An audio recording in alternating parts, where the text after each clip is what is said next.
Hi, I'm Shan Bhatnagar. I'm an artist and interior designer. I work out in Jaipur. My studio is here. And I also do a lot of interior projects, homes, hotels, restaurants, etc. in Delhi and Jaipur. A lot of my work is inspired by the Pushti Mart traditions of Nath Dwara of Krishna. So Krishna is something that the theme is very repetitive in my work, even in a contemporary setting. So the lotus or the cow or the colors, etc., are all very inspired by Krishna, and that is something that is deep rooted in my aesthetic sense. Having always lived in Jaipur, I kind of feel that this city really helps me gain a lot of inspiration from the architecture and the various temples and the culture that is a living tradition in this city. That is something that is really, and kept me going. And I still keep discovering, I still keep finding new things, and really get awed by the great, aesthetic sense of our forefathers who had created such magnificent Havelis and forts and palaces and streets, that even till today they are so relevant. And they're kind of like how you need parks for recreation and for kind of oxygen. I think you need these beautiful buildings to also, as part of wellness in your own life.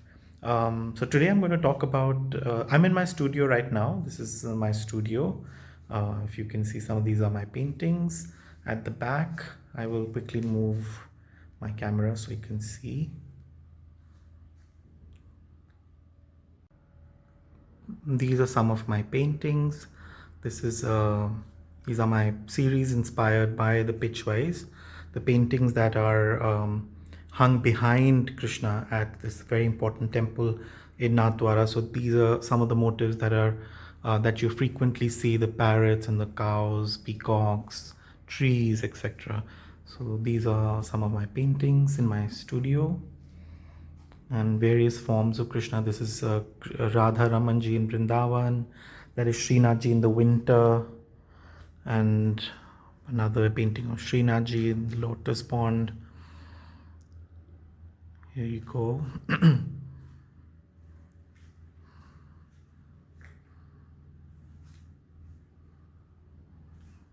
Yep.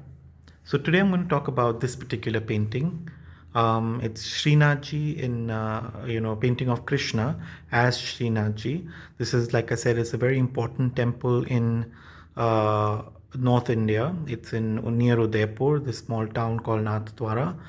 Originally, this temple was in Vrindavan, and it is close to Delhi.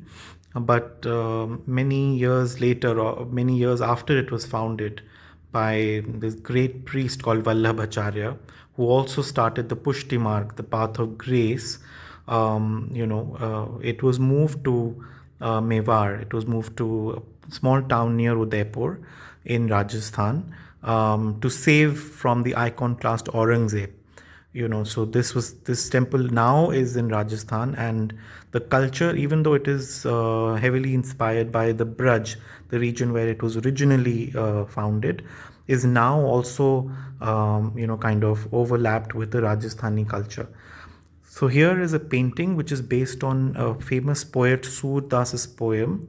Surdas lived in, I think, in around 16th century. He's a poet around that time, and he wrote beautiful couplets and songs and kirtans in praise of Krishna. He was blind, but from his inner eye, he could, kind of visualize and see. So this is a painting of Krishna, of Srinathji. His one arm is raised because he's lifting the Govardhan Parvat, the great mountain which he lifted as a child, when he was 7 years old, to protect the people of the region of Braj from the rains caused by Indra.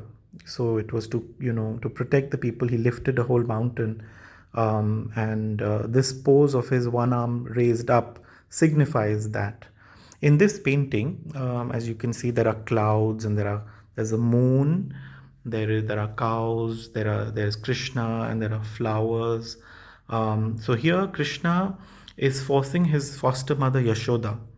If you know the story of Krishna, he was born in Mathura, and then he was taken overnight to protect from his uncle, who was, who wanted to kill this baby, because there was a prediction that the eighth son of this couple will be the killer of his uncle. So this was a long time prediction, and so he was overnight transferred from Mathura to Brindavan, and that's where he grew up. So his foster mother Yashoda raised him. So in this painting, Surdas he's writing that Krishna is forcing his mother to break her fast. And the mother says, "No, I will not till I see the moon." So as a child, he's, trying to convince her that, "No, now please, break your fast and eat with me." So here, everything that was crescent shaped, he keeps getting to the mother and says, "See, this is the moon. This is a moon. Now you see the moon, and now you can break the fast." So in a very childish, way, he's trying to convince his mother. Look at all these moon shaped ornaments and this crescent and star and these moon shaped things he's finding, and as soon as he brings it to her, she decorates him with it.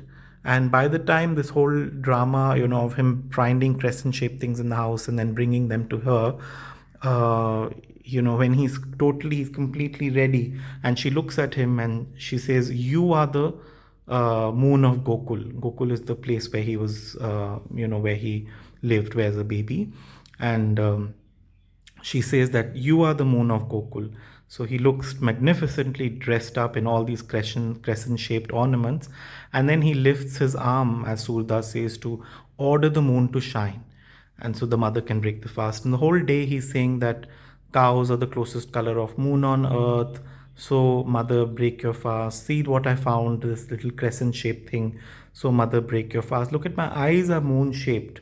And so why don't you break your fast? The whole day he's trying to tell his mother until he orders the moon. So he is ultimately the god. He is ultimately the, but as a baby he was very human. He was almost, like anybody else, and very loving and beautiful. So even though, he was really the the ultimate godhead, but as a child, as a, brother, as a lover, when he really lived in this region in Braj, he could experience his own creation and enjoy his own creations. So this is a painting depicting Krishna, and in the Chandramaka Shringar. Chandramaka Shringar literally means the ornaments of the moon. And here he is dressed and he's standing with his one arm raised, ordering the moon to, expose itself from the clouds and help his mother break her fast. So this is the painting of Chandramaka Shringar from Srinathji. Hope you've enjoyed it. I've loved making this painting. My biggest inspiration for art is Surdas ji, this famous poet. There's a very interesting incident that happened once with Surdas. Nobody believed that he was blind. The people around him were wondering, because he used to, as soon as the, the holy glimpse of the Lord in the temple would open for public viewing, he would, immediately describe the, the dress of the day or the ornaments of the day, called Shringar of the day. He would, as soon as the curtains would be drawn open for public to view the Lord, he would immediately describe what he was wearing. So one day, just to test his, because people used to think that somebody is telling him, or, somebody must be going and telling him that today he's wearing this color and that dress, and today's Shringar is in this particular way. But, to test, one day they just suddenly opened the curtains, and he was half dressed. He wasn't completely dressed. And so he sang that, "Today I've seen you half naked, and you are beautiful. You're totally beautiful, and I'm totally drawn towards you. So, he was this great poet who had internal vision, inner vision, not the one that we use to see and, distinguish between colors and objects, but he could see from his inner eye the beauty of the god, and his devotion is what has really inspired me to create these series of paintings. Even this one has story, poem that I have interpreted in my own way, and even this one. In fact, all of these are interpretations of Surdas ji's poems. I hope you've enjoyed it. Thank you very much.